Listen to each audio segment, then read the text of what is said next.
ਹਾਂਜੀ, ਸਤਿ ਸ਼੍ਰੀ ਅਕਾਲ ਜੀ ਸਾਰਿਆਂ ਨੂੰ।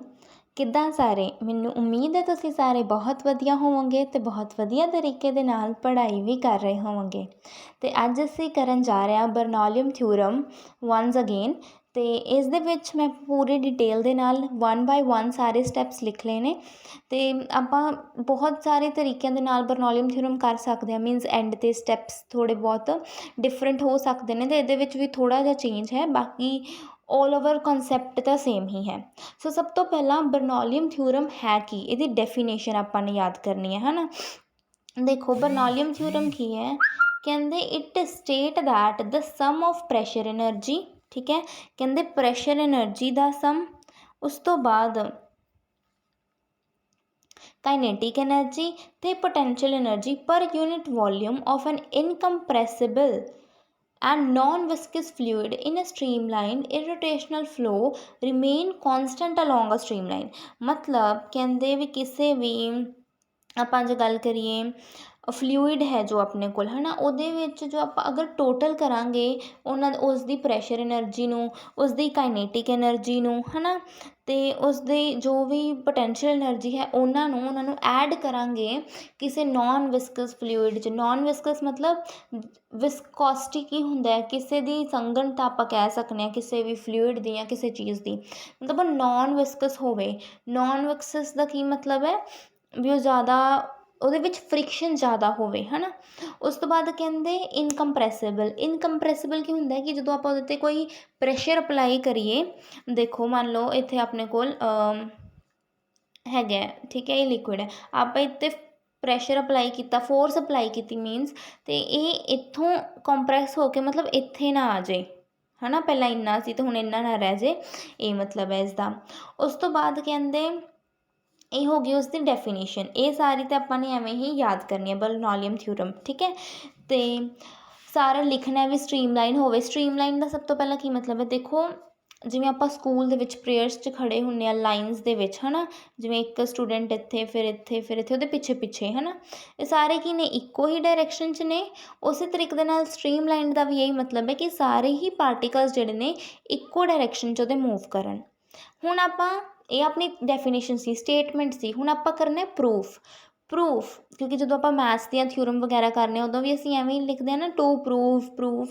ਹੁਣ ਪ੍ਰੂਫ ਦੇਖੋ ਆਪਾਂ ਪਹਿਲਾਂ ਕੁਛ ਨਹੀਂ ਕਰਨਾ, ਜੋ ਚੀਜ਼ਾਂ ਪਹਿਲਾਂ ਇਹ ਡਾਇਗਰਾਮ ਬਣਾਈ, ਹੈ ਨਾ, ਫਿਰ ਜੋ ਚੀਜ਼ਾਂ ਆਪਾਂ ਨੇ ਮਾਰਕ ਕਰਨੀਆਂ ਨੇ, ਹੈ ਨਾ, ਉਹ ਸਾਰੀਆਂ ਆਪਾਂ ਬਸ ਇੱਥੇ ਦੱਸਤਾ ਵੀ ਆਪਾਂ ਨੂੰ। ਹੁਣ ਆਪਾਂ ਤਾਂ ਲਿਖਤਾ A1, ਅਗਲੇ ਨੂੰ ਕੀ ਪਤਾ ਵੀ A1 A2 ਕੀ ਸੀ, ਹੈ ਨਾ। ਇਸ ਕਰਕੇ ਆਪਾਂ ਕੀ ਕਰਨਾ ਹੈ, ਉਹ ਸਭ ਨੂੰ ਉੱਪਰ ਡਿਫਾਈਨ ਕਰ ਦੇਣਾ ਵੀ P1 ਇਹ ਚੀਜ਼ ਹੈ, ਠੀਕ ਹੈ, A1 ਇਹ ਹੈ ਸਾਡੇ ਕੋਲ, ਇਹ ਚੀਜ਼ ਹੈ, ਠੀਕ ਹੈ।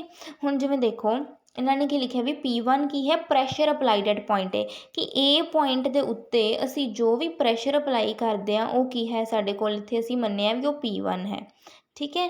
ਉਸ ਤੋਂ ਬਾਅਦ ਹੈ ਸਾਡੇ ਕੋਲ P2 ਕੀ ਹੈ, P2 ਕਹਿੰਦੇ pressure at the and B, ਮਤਲਬ ਜੋ ਅਸੀਂ B 'ਤੇ ਪ੍ਰੈਸ਼ਰ ਅਪਲਾਈ ਕਰ ਰਹੇ ਹਾਂ ਉਹ ਕੀ ਹੈ ਸਾਡਾ P2। ਫਿਰ ਕਹਿੰਦੇ A1 A2 ਅਸੀਂ ਕੀ ਮੰਨ ਕੇ ਚੱਲੇ ਹਾਂ, ਏਰੀਆ ਆਫ ਕ੍ਰੋਸ ਸੈਕਸ਼ਨ, ਜੋ ਆਪਣੇ ਕੋਲ ਇਹ ਪੁਆਇੰਟ ਹੈ ਇਹਨਾਂ ਦਾ ਏਰੀਆ ਜੋ ਹੈਗਾ ਉਹ ਆਪਾਂ ਇੱਥੇ ਮੰਨ ਕੇ ਚੱਲੇ ਹਾਂ A1 ਅਤੇ A2, ਮਤਲਬ ਫਸਟ ਪੁਆਇੰਟ ਦਾ A1, ਉਸ ਪੁਆਇੰਟ ਦਾ ਕੀ ਹੋ ਜਾਏਗਾ ਆਪਣੇ ਕੋਲ A2। ਫਿਰ H1 H2 ਕੀ ਹੈ, ਹਾਈਟ, ਹੈ ਨਾ, ਸੇਮ। ਅਤੇ ਰੋ ਕੀ ਹੈ, ਡੈਂਸਿਟੀ ਆਫ ਦ ਲਿਕੁਇਡ। ਰੋ ਨਾਲ ਆਪਾਂ ਰਿਪਰੈਜ਼ੈਂਟ ਕਰਦੇ ਕਿ ਉਹ ਡੈਂਸਿਟੀ ਕਿੰਨੀ ਹੈ ਉਹਦੀ, ਉਹ ਕੀ ਆਪਣੇ ਕੋਲ ਰੋ, ਠੀਕ ਹੈ। ਇਹ ਆਪਾਂ ਸਾਰੀਆਂ ਟਰਮਸ ਦੱਸਤੀਆਂ। ਹੁਣ ਆਪਾਂ ਥੋੜ੍ਹੀ ਡੈਰੀਵੇਸ਼ਨ ਦੇ ਵੱਲ ਸਟਾਰਟਿੰਗ ਕਰਨ ਦੇ ਹਾਂ।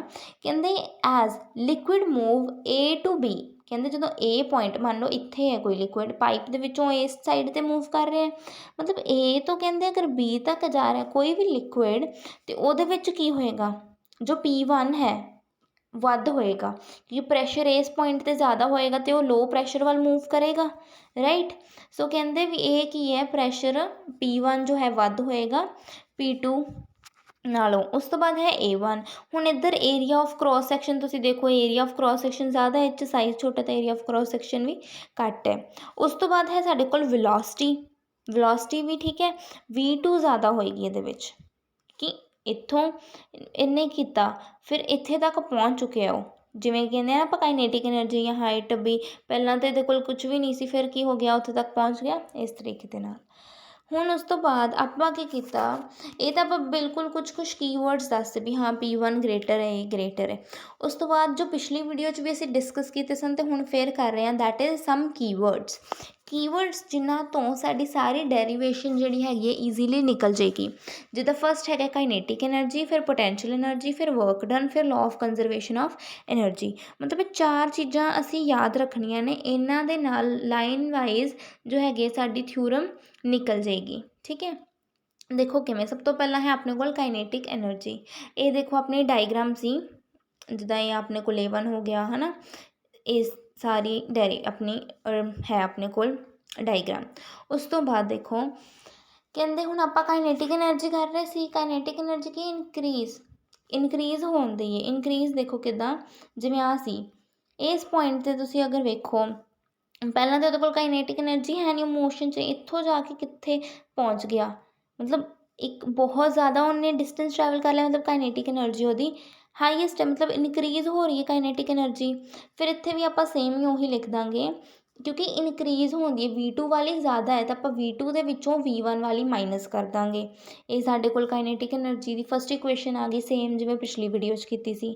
ਫਿਰ ਐਵੇਂ ਹੀ ਪੋਟੈਂਸ਼ੀਅਲ एनर्जी ਦੀ ਆ ਗਈ, ਕਿਉਂਕਿ ਪੋਟੈਂਸ਼ੀਅਲ एनर्जी ਦਾ ਫਾਰਮੂਲਾ ਕੀ ਹੁੰਦਾ mgh, ਫਿਰ mgh2 ਦੇ ਵਿੱਚੋਂ ਆਪਾਂ 1 ਮਾਈਨਸ ਕੀਤਾ, 2 ਚੋਂ 1 ਕਿਉਂ ਮਾਈਨਸ ਕੀਤਾ, ਦੇਖੋ ਕਿਉਂਕਿ ਇੱਥੇ ਆਪਣੇ ਕੋਲ H2 ਜ਼ਿਆਦਾ ਹੈ ਅਤੇ H2 ਘੱਟ ਹੈ, ਅਤੇ ਆਪਾਂ ਜੋ ਹੈ ਵੱਡੀ ਚੀਜ਼ 'ਚੋਂ ਹੀ ਛੋਟੀ ਮਾਈਨਸ ਕਰਨੀ ਹੈ ਨਾ, ਇਸ ਕਰਕੇ ਆਪਾਂ H2 ਮਾਈਨਸ H1 ਕਰਾਂਗੇ।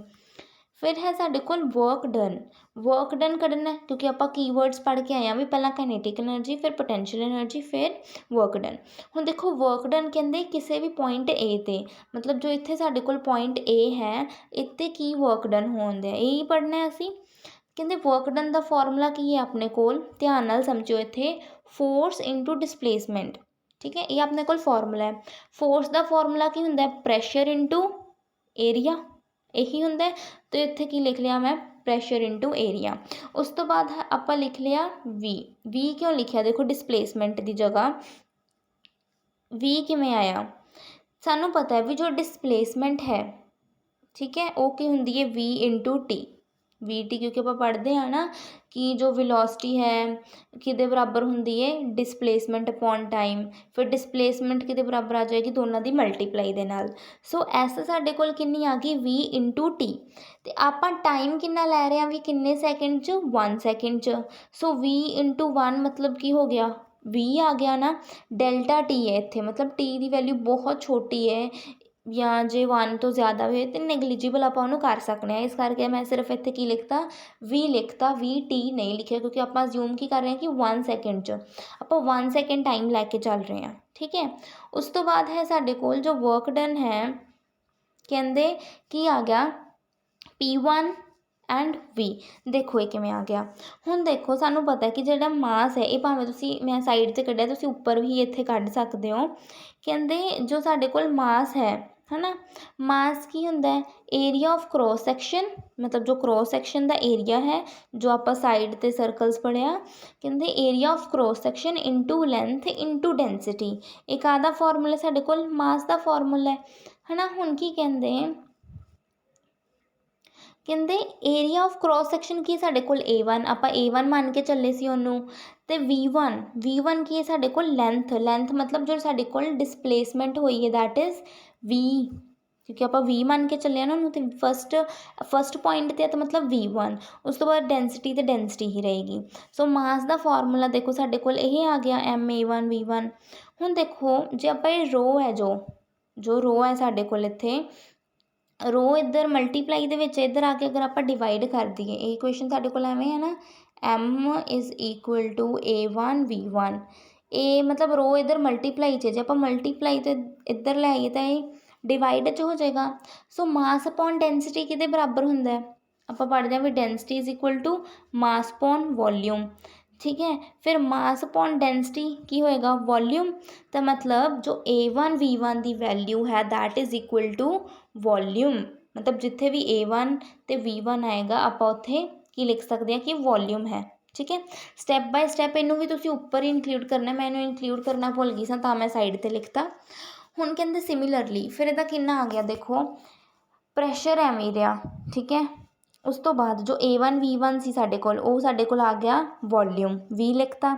ਉਸ ਤੋਂ ਬਾਅਦ ਕਹਿੰਦੇ similarly work done at point B। ਹੁਣ B ਪੁਆਇੰਟ 'ਤੇ ਦੇਖੋ V ਤਾਂ ਉਹਦਾ ਵੀ ਸੇਮ ਹੈ, ਉਹਦਾ ਵੀ ਸੇਮ ਤੁਸੀਂ ਕੈਲਕੂਲੇਸ਼ਨ ਕਰੋਗੇ V ਹੀ ਆਏਗਾ, ਬਸ A2 V2 ਆ ਜਾਏਗਾ। ਅਤੇ ਇੱਥੇ ਕੀ ਆਏਗਾ, ਬਸ P2 ਆ ਜਾਣਾ ਹੈ। ਬਸ ਜੋ ਆਪਣੇ ਕੋਲ ਵੈਲਿਊਜ਼ ਦੇ ਨੰਬਰ ਨੇ ਉਹ ਚੇਂਜ ਹੋਣਗੇ, ਬਾਕੀ ਸੇਮ ਰਹੇਗਾ। ਅਤੇ ਆਪਾਂ ਸਿਮਿਲਰਲੀ ਕੀ ਲਿਖਤਾ ਵੀ ਜੇ A1 ਦੀ ਵੈਲਿਊ ਜੋ ਆਪਣੇ ਕੋਲ ਐਟ ਪੁਆਇੰਟ 'ਤੇ ਵਰਕ ਡਨ ਇਹ ਆਈ ਹੈ A ਪੁਆਇੰਟ 'ਤੇ B 'ਤੇ ਸਾਡੇ ਕੋਲ P2 ਆ ਜਾਏਗੀ, ਠੀਕ ਹੈ। ਉਸ ਤੋਂ ਬਾਅਦ ਆਪਾਂ ਕੀ ਫਾਈਂਡ ਆਊਟ ਕਰਨਾ ਹੈ, ਨੈਟ ਵਰਕ ਡਨ, ਮਤਲਬ ਟੋਟਲ ਵਰਕ ਡਨ ਕਿੰਨਾ। ਟੋਟਲ ਵਰਕ ਡਨ ਆਪਾਂ ਇਹਦੇ ਵਿੱਚੋਂ ਇਸ ਨੂੰ ਮਾਈਨਸ ਕਰ ਦਾਂਗੇ, ਠੀਕ ਹੈ, P2 ਨੂੰ। ਅਤੇ ਜਦੋਂ ਆਪਾਂ P1V ਮਾਈਨਸ P2V ਕੀਤਾ ਅਤੇ ਆਪਣੇ ਕੋਲ ਕੀ ਬਣ ਜਾਏਗੀ, ਥਰਡ ਇਕੁਏਸ਼ਨ, ਠੀਕ ਹੈ। ਹੁਣ ਮੈਂ ਤੁਹਾਨੂੰ ਪਹਿਲਾਂ ਹੀ ਦੱਸਦਾ ਵੀ ਜੋ P1V ਹੈ ਉਹ ਛੋਟਾ ਹੈ, ਮਤਲਬ P2 ਤੋਂ P1 ਛੋਟਾ ਹੈ, ਠੀਕ ਹੈ, ਕਿਉਂਕਿ ਆਪਾਂ ਇੱਥੇ ਡਿਸਕਸ ਕਰਕੇ ਆਏ ਸੀ ਕਿ P1 ਵੱਡਾ ਹੈ P2 ਤੋਂ, ਠੀਕ ਹੈ। P1 ਵੱਡਾ ਹੈ P2 ਤੋਂ ਅਤੇ ਇਹ ਸਾਡੇ ਕੋਲ ਥਰਡ ਇਕੁਏਸ਼ਨ ਹੈ। ਉਸ ਤੋਂ ਬਾਅਦ ਹੈ ਸਾਡੇ ਕੋਲ according to work energy theorem. Work energy theorem ਕੀ ਕਹਿੰਦੀ ਹੈ ਸਾਡੇ ਕੋਲ, ਆਪਾਂ ਪੜ੍ਹ ਲਿਆ ਵੀ ਪਹਿਲਾਂ ਕਾਈਨੇਟਿਕ ਐਨਰਜੀ ਸੀ, ਠੀਕ ਹੈ, ਸਾਡੇ ਕੋਲ ਉਹ ਵੀ ਹੋ ਗਿਆ। ਪੋਟੈਂਸ਼ੀਅਲ ਐਨਰਜੀ ਉਹ ਵੀ ਅਸੀਂ ਸੈਕਿੰਡ ਸਟੈਪ ਕਰ ਲਿਆ। ਫਿਰ ਸੀ ਸਾਡੇ ਕੋਲ ਵਰਕ ਡਨ, ਉਹ ਸਟੈਪ ਵੀ ਅਸੀਂ ਕਰ ਲਿਆ, ਹੈ ਨਾ।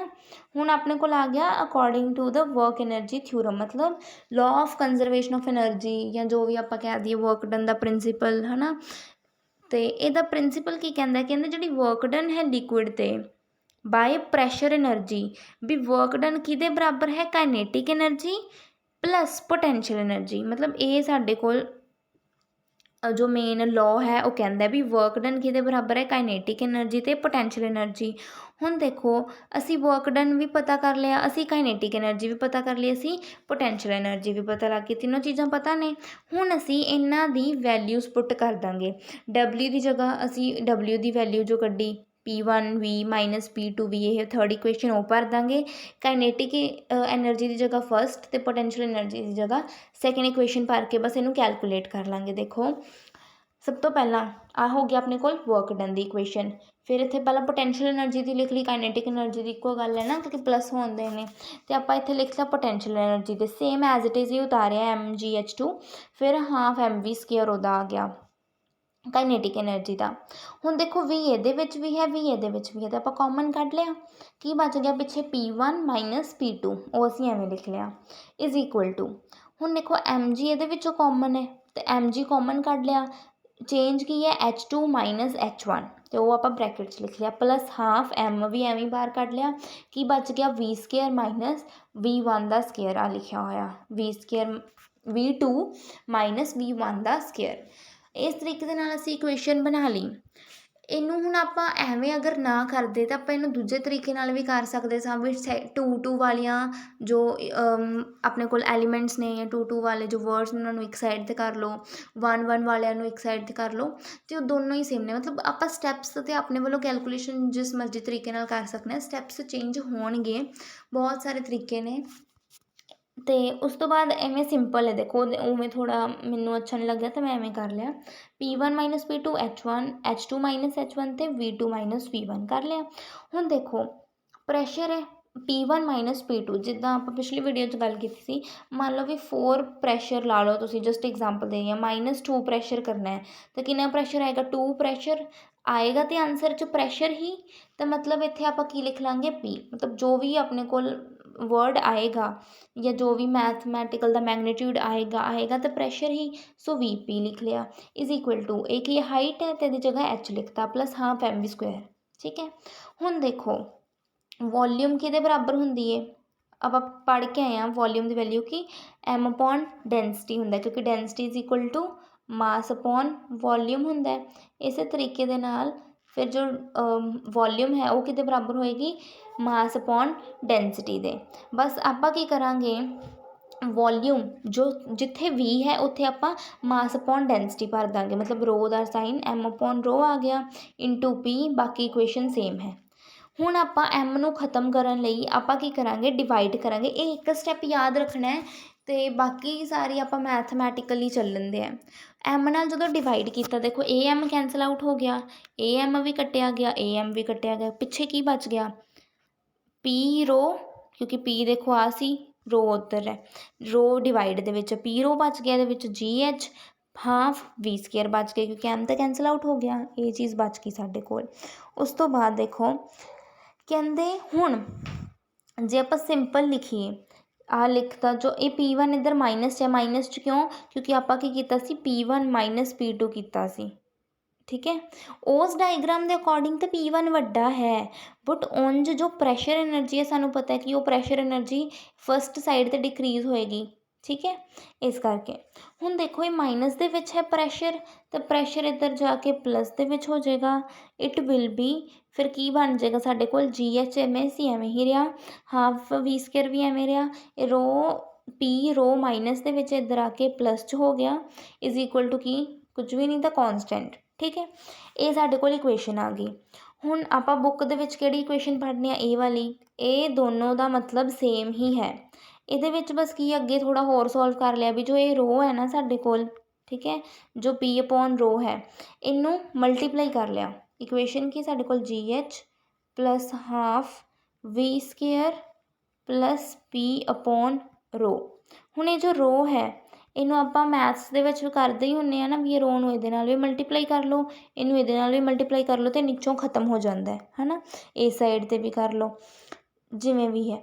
ਹੁਣ ਦੇਖੋ ਜੋ ਰੋ ਹੈ, ਰੋ ਨੂੰ ਜਦੋਂ ਆਪਾਂ ਫਸਟ ਨਾਲ ਮਲਟੀਪਲਾਈ ਕੀਤਾ ਕਿੰਨਾ ਆ ਗਿਆ ਰੋ ਜੀ ਐਚ, ਠੀਕ ਹੈ। ਫਿਰ ਰੋ ਨੂੰ ਸੈਕਿੰਡ ਇਕੁਏਸ਼ਨ ਸੈਕਿੰਡ ਟਰਮ ਦੇ ਨਾਲ ਕੀਤਾ ਪਲੱਸ ਹਾਫ ਰੋ ਵੀ ਸਕੇਅਰ, ਅਤੇ ਨੀਚੇ ਤਾਂ ਇਹ ਪੀ ਦਾ ਪੀ ਬਚ ਜਾਏਗਾ, ਅਤੇ ਫਿਰ ਇਹ ਇਕੁਏਸ਼ਨ ਸਾਡੇ ਕੋਲ ਆ ਜਾਏਗੀ ਕੌਨਸਟੈਂਟ। ਅਤੇ ਇਹਦੇ ਨਾਲ ਅਸੀਂ ਜੋ ਬਰਨੌਲੀਅਨ ਥਿਊਰਮ ਹੈ ਉਹਨੂੰ ਕੰਪਲੀਟ ਕਰਦੇ ਹਾਂ।